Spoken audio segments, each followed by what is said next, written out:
No city skyline would reach these heights if it weren't for the elevator. Elevators perform billions of rides each day around the world.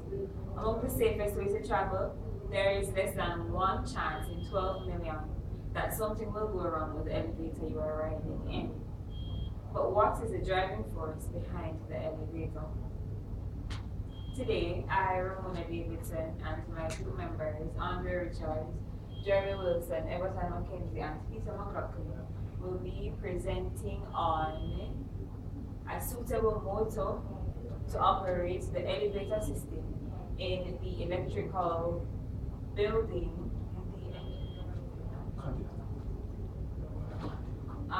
The design will include starting and stopping demonstration of the motor along with supporting calculations. Elevators have become a standard part of most multi-story buildings. Although several different types of elevators exist, among all of them require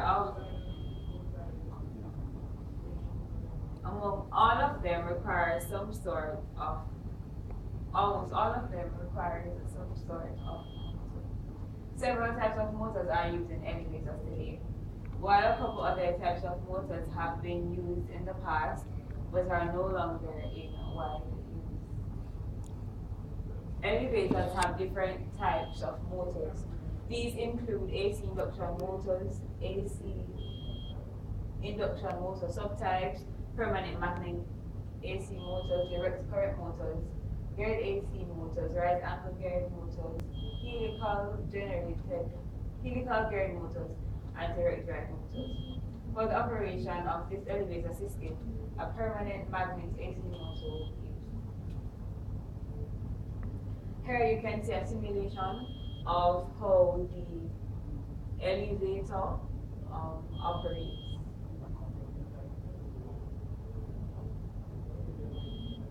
What is a permanent magnet motor?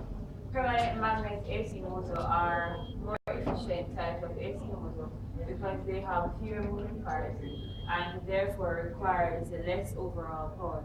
Usually, there are 1 to 3 percentage points more efficient when used with elevators. And I'll turn it over to Elva McKenzie who will continue the presentation.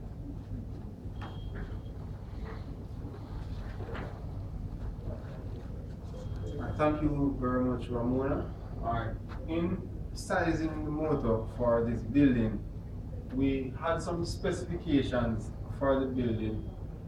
Here we looked at it. We have some specifications here where you can see, for example, the carriage type, the rated load, maximum number of persons, the traction sheath diameter, acceleration, deceleration rate. We also have the shaft, the total shaft travel, the car internal height, and that's referring to the height of the elevator itself, and the car internal width. Here, these are basically the specifications for the elevator.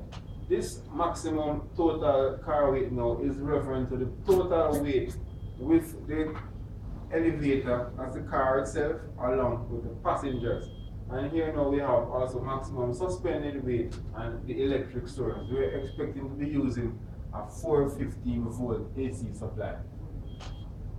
Now in designing this motor, we had some considerations that we had to go over. The approach taken was to come up with a mechanical power output for the motor, and then this mechanical power output, now the equivalent power could be converted to an electric power and also rated in terms of horsepower. Now we look here now at some of the parameters considered were, well, definitely we would have need the motor power requirement. This is what we are going to be calculating today. We look at the mass of the car, and this we say is the mass of the elevator when it is empty. The passenger load, efficiency of the system, the acceleration due to gravity, and we have to consider this because since it's going to be moving up and down, it's going to be moving against gravity. And we are going to look at the velocity of the carriage and also the counterweight factor. And I'll go a little more into the counterweight factor. Now, the height of the building being considered is approximately 65 feet. Now we converted that to meters, we got 19.812 meters. The time required from the elevator to move from the base to the 6th floor is 15 seconds. The velocity for that elevator now, that's how fast we're going to move. We converted it with 4 feet per second. We converted that to 1.2192 meters per second. And we assumed a system efficiency of 80%. The maximum load, and we refer to the maximum load, you'll see the maximum load we refer to as Q, and this is the number of passengers multiplied by the average weight of each passenger. Now, this is the beta that we said that we are going to be looking on further.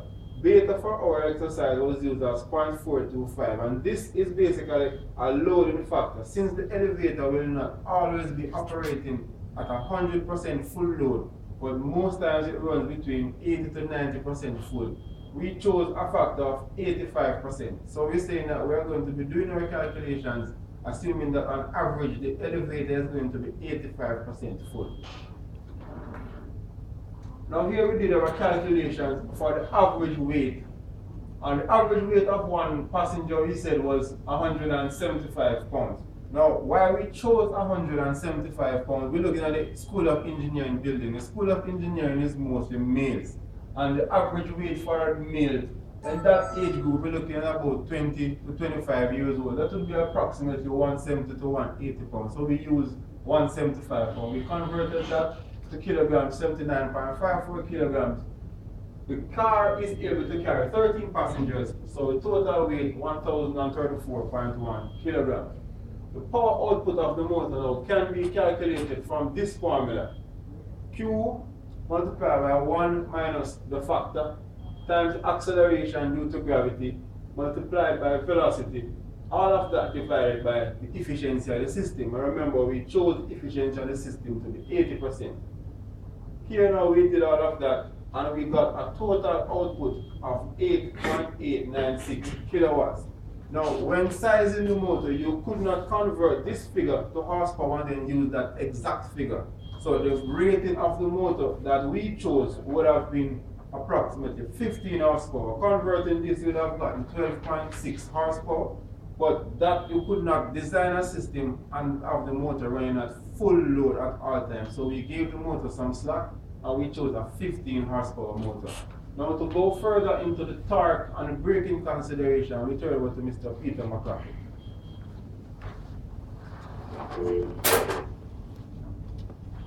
Now, the torque required by the motor would be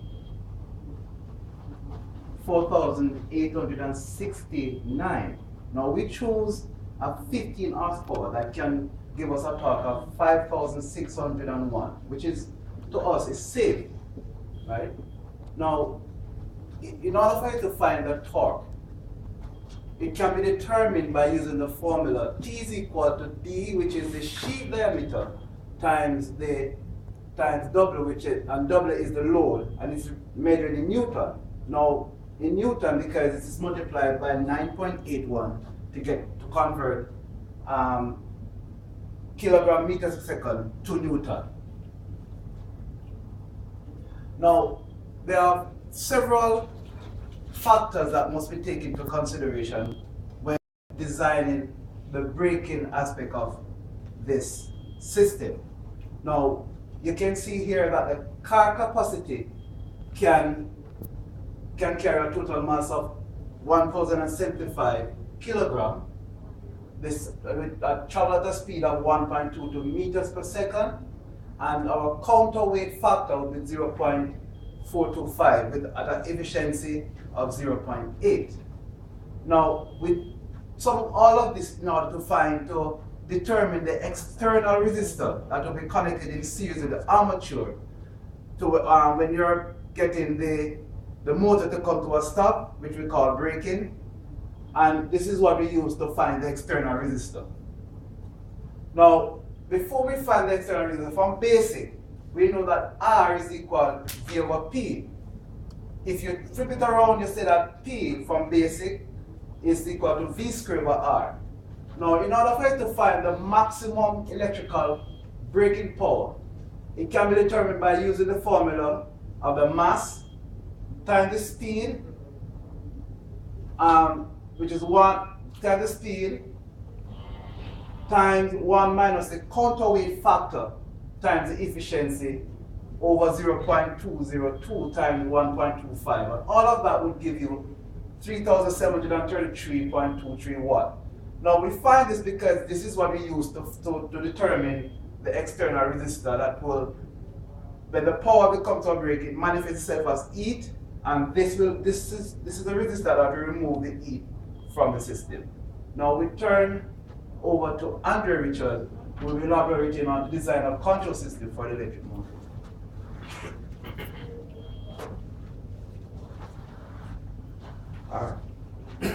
Good night, listeners. Well, now, as my colleagues has explained earlier, they have discussed the whole calculation and sizing of the motor.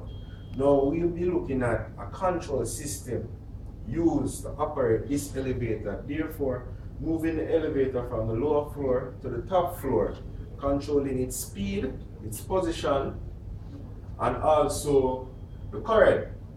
Alright, tonight we'll be discussing using the design a control system to operate this elevator.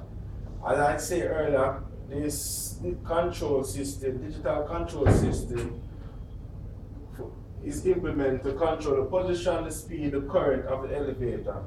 This is composed of 3 cascade loops which are combined to work together using information obtained from the motor sensors and power supply current output. Knowing the motor steady state and dynamic parameter, individual control loops are each designed to perform specific tasks using specific input. This here is a typical diagram showing the electric drive of the motor, where we have the power supply, the power electric converter, which will convert the power to control the motor. And as you know, the motor will control the load. But here's the controller. This will control the speed, the current, and the position at which the elevator will stop and move from floor to each level. Move on.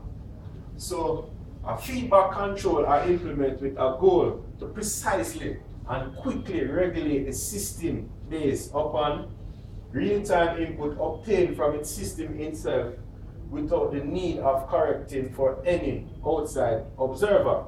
A properly designed control system will bring the steady state error of the process to 0 in a short time frame with few oscillation and minimum overshoot. That means with a precise control system, the elevator will stop at the correct position and level of each floor. So this is typical cascade diagram for the elevator. As you can see, it's a 3-stage cascade, show the current, the speed, and the position. And now we'll move to Mr. Jeremy Wilson, who will explain further on in the control process. Yes, thank you, Mr. Richards. Alright, let's go into the PID controller for the electric motor.